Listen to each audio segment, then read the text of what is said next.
दोस्तों ये दुनिया है और यहाँ पर प्रतिदिन कुछ न कुछ चलता ही रहेगा, कुछ न कुछ होता ही रहेगा। जो लोग जिस कर्म के लिए इस धरती पर आए हैं उसको करते ही रहेंगे, लेकिन आपको पहचानना होगा कि आपका कर्म क्या है। सबसे बड़ी बात कि आपके मन की शांति अगर नहीं रही तो आप अपने काम में अपना मन नहीं लगा सकेंगे, और इसके लिए आपको उन सभी लोगों से दूरी बनानी होगी, उन सभी बातों से दूरी बनानी होगी जो चीज़ें आपके मन को अशांत करती हैं। और अपने मन की शांति के लिए अगर कोई कीमत भी आपको देनी पड़े तो आपको बिल्कुल देनी चाहिए। और देखो यहाँ पर हमें बाहरी दुनिया में तब तक शांति नहीं मिलेगी जब तक कि हम अंदर से शांत नहीं होंगे। तो अपने मन की शांति के लिए आप ये विचार करें कि कौन सी चीज़ें हैं जो कि आपके मन में आते ही आप बिल्कुल एकदम उद्विग्न हो जाते हैं, और क्या वास्तव में वो चीज़ें आपके जीवन में महत्व रखती हैं। अगर नहीं रखती हैं तो उन चीज़ों पर विचार ही क्यों करना। और अगर कोई व्यक्ति आपको अपने शब्दों के द्वारा अशांत कर देता है तो ऐसे व्यक्ति के शब्दों पर ध्यान क्यों देना, जबकि वो सिर्फ कह ही सकता है, इसके अलावा और कुछ करना उसके बस की बात नहीं है। तो अपने कानों को भी इन जो मुर्दा टाइप के लोग हैं इनसे बचा कर रखिए, क्योंकि इनका काम ही है बस सुबह सोकर उठते हैं और रात तक नेगेटिव नेगेटिव और नेगेटिव यही सोचते हैं, यही बोलते हैं और यही फैलाते हैं। नमस्कार दोस्तों, स्वागत है आप सभी का स्टडी विद ज्ञान प्रकाश में। देखिए, एक बड़ी खबर है UPSC SSB TGT PhD exam के बारे में। देखो, सोशल मीडिया पर मैं देख रहा हूँ कि कई सारे लोग लगातार खबर शेयर कर रहे हैं कि जो परीक्षा होगी वो दिसंबर में हो सकती है। दैट्स इम्पॉसिबल, क्योंकि दिसंबर तो बस आ ही चुका है। 10 दिन के बाद परीक्षा, ये तो संभव नहीं है। अभी जो है जो 10 सदस्यों की नियुक्ति होनी है उस पर ही पूरी तरह से निर्णय नहीं हो सका है। हालांकि आयोग का ये कहना है कि जैसे ही नियुक्ति हो जाएगी वैसे ही एग्ज़ाम डेट डिक्लेयर हो जाएगा, लेकिन ये बातें तो कहने वाली हैं। अभी तक ना तो ऑथोराइज्ड रूप से ना ही ऑथेंटिक रूप से कोई बात सामने आई है, और ना ही एग्ज़ाम डेट के बारे में आयोग ने अभी तक कोई इसके बारे में संभावना ही व्यक्त की है कि ये परीक्षा कब तक होगी। बाकी जो बातें आपके सामने आती हैं वो सिर्फ अनुमानों पर आधारित है। देखिए दोस्तों, मैं आपसे यही कहना चाहूँगा कि प्रतिदिन जो है अपना जो समय है उसको अपनी पढ़ाई में लगाइए, क्योंकि धीरे धीरे करके ही आप अपनी मंजिल की ओर बढ़ेंगे। एक साथ आप जो है 1 महीने के समय में पूरी तैयारी आप नहीं कर पाएंगे। तो निश्चित रूप से देखो, एग्ज़ाम चाहे जब हो, इसके लिए आपको तैयार अभी से रहना होगा, और इसके लिए अपने नोट्स वगैरह जो हैं उसको तैयार करते रहो। और जब भी कोई ऑथेंटिक न्यूज़ आएगी तो इस चैनल पर आपको सूचित जरूर किया जाएगा।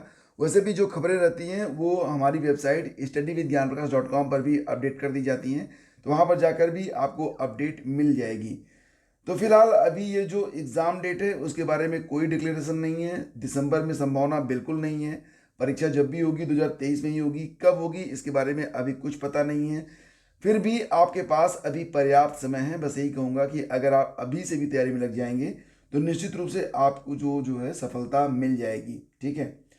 और देखो, यहाँ पर एक और भी खबर है। डीएलएड सेमेस्टर परीक्षा 2021 और 22 में अतिरिक्त अवसर प्राप्त जो प्रशिक्षु हैं, तो इनके बारे में खबर आ रही है कि इनके प्रमाण पत्र वितरण को रोक दिया गया है।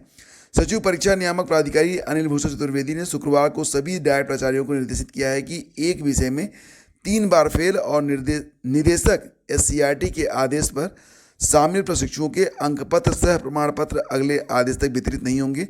अग्रिम जो आदेश है उसके तहत कार्रवाई की जाएगी।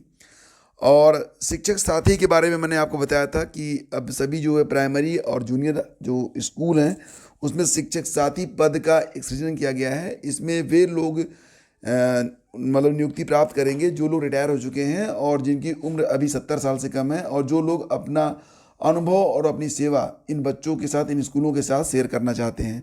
इसके बारे में मैंने आपको बताया था कि अंबेडकर नगर और लखनऊ से विज्ञप्ति प्रकाशित हुई है। अन्य जिलों से भी विज्ञप्ति आएगी तो इसकी जानकारी भी मैं आपको उपलब्ध कराऊंगा। फिलहाल जो विज्ञापन जारी हुआ था उसका लिंक वीडियो के डिस्क्रिप्शन में है, जाकर आप देख सकते हैं। यहाँ पर देखिए तो बेसिक शिक्षा परिषद के प्राथमिक और उच्च प्राथमिक स्कूलों में सहयोगात्मक पर्यवेक्षण के लिए लागू की गई शिक्षक साथी योजना में चयन के कड़े मानक रखे गए हैं, और इस योजना के तहत सेवानिवृत्त शिक्षकों के 70 साल तक के चयन की मंजूरी दी गई है। तो मैंने आपको बताया था कि इसमें विज्ञान, गणित, सामाजिक अध्ययन और अंग्रेजी में शिक्षक साथी बनने के लिए सेवानिवृत्त को 3 चरणों की परीक्षा पास करनी होगी, और इसमें प्रति माह 2500 रुपये मानदेय दिया जाएगा। तो इसके बारे में पूरी जानकारी मैंने कल के वीडियो में उपलब्ध करा दी थी। बाकी जानकारी अगर आप यहाँ से आप प्राप्त करना चाहते हैं तो आप ट्विटर हैंडल पर जाकर या फिर हमारे टेलीग्राम चैनल पर जाकर इस क्लिप को देख सकते हैं। वहाँ पर आपको सारी जानकारी मिल जाएगी। वैसे मैं आपको बता दूं कि इसमें 3 चरण होने हैं। सबसे पहले तो आपकी परीक्षा होगी, रिटेन होगा, उसके बाद माइक्रो टीचिंग होगी, माइक्रो टीचिंग के बाद इंटरव्यू होगा और फिर सभी अंकों को कंबाइन करके एक फाइनल मेरिट तैयार की जाएगी। यहाँ पर बेसिक शिक्षा अधिकारी प्रमोद कुमार तिवारी का कहना है कि शिक्षक साथी चयन के लिए रिटायर्ड शिक्षकों से 25 नवंबर तक आवेदन मांगे गए हैं और इसमें खास बात यह है कि राष्ट्रपति या राज्य पुरस्कार प्राप्त शिक्षकों को वरीयता मिलेगी। स्व इच्छा और स्व प्रेरणा से सेवा भाव ही स्व इच्छा और स्व प्रेरणा से सेवा भाव भी चयन किया जाता है। 1 साल का कार्यकाल होगा। प्रदर्शन के आधार पर नवीकरण किया जाएगा। शिक्षक साथी हर महीने कम से कम 30 स्कूलों का प्रेरणा ऐप के माध्यम से पर्यवेक्षण करेंगे। तो ये जानकारी है। और इसके बाद इलेक्ट्रॉनिक्स में मास्टर डिग्री की अर्हता पर निर्णय लेने का निर्देश। तो इलाहाबाद हाईकोर्ट ने यूपीएचईएससी यानी कि उच्चतर शिक्षा सेवा आयोग को असिस्टेंट प्रोफेसर फिजिक्स के पद पर नियुक्ति के लिए फिजिक्स इलेक्ट्रॉनिक्स में मास्टर की डिग्री रखने वाले अभ्यर्थी को शामिल करने पर निर्णय लेने का निर्देश दिया है। कोर्ट ने आयोग के चेयरमैन को निर्देश दिया कि इस संबंध में याची के प्रत्यावेदन पर 3 सप्ताह के भीतर सकारण आदेश करें। यह आदेश न्यायमूर्ति SD सिंह ने डॉक्टर दिलीप गुप्ता और 4 अन्य अभ्यर्थियों की याचिका पर सुनवाई करते हुए दिया है। याचियों के अधिवक्ता अभिषेक त्रिपाठी का कहना था कि आयोग ने असिस्टेंट प्रोफेसर फिजिक्स पद पर नियुक्ति के लिए 9 जुलाई 2022 को विज्ञापन जारी किया था। विज्ञापन में आयोग ने यह स्पष्ट नहीं किया कि फिजिक्स इलेक्ट्रॉनिक्स में मास्टर डिग्री रखने वाले इस पद पर आवेदन करने के योग्य होंगे या नहीं होंगे। याचियों को आशंका है कि उनका आवेदन निरस्त किया जा सकता है। याचियों का कहना है कि इलेक्ट्रॉनिक्स फिजिक्स का एक आंतरिक सब्जेक्ट है। इसी आधार पर या इसी प्रकार एक अन्य मामले में पर्यावरण विज्ञान में मास्टर डिग्री रखने वाले अभ्यर्थी को कोर्ट ने प्रवक्ता बॉटनी और जूलॉजी में आवेदन करने के योग्य माना है। तो कोर्ट ने कहा कि हर विषय पर अलग से विचार करने की आवश्यकता है और उससे जुड़े आंतरिक विषय में मास्टर डिग्री रखने वाला मुख्य विषय के लिए आवेदन करने के योग्य माना जाएगा या नहीं माना जाएगा। तो ये बात यहाँ पर निकल के सामने आ रही है। और वीडियो के पद पर भर्ती कराने के नाम पर 8 लाख ठगे। तो दोस्तों ऐसे लोगों से आपको बिल्कुल सावधान रहने की ज़रूरत है, क्योंकि ऐसे लोग जगह जगह पर आपको मिल जाएंगे जो कि आपकी मजबूरी का फ़ायदा उठाते हैं और आपको कोई न कोई प्रलोभन देकर बस उनका मुख्य उद्देश्य है कि किसी भी प्रकार से सामने वाले का पैसा ले लिया जाए और सामने वाला इसके बाद किस हालत में पहुंच जाएगा, उसकी क्या स्थिति होगी, इससे उनका कुछ लेना देना नहीं है। तो ये दुनिया बहुत ही बेरहम हो चली है और सोशल मीडिया पर भी आप लोग देख ही रहे हैं कि बैंक फ्रॉड भी हो रहे हैं और गलत प्रोफाइल का यूज़ करके, यानी कि आपकी फ़ोटो और आपकी जो फ्रेंड लिस्ट है उसको चोरी करके एक डुप्लीकेट प्रोफाइल बनाकर फिर आपके जो आत्मीय जन हैं उनसे पैसे मांगे जाते हैं।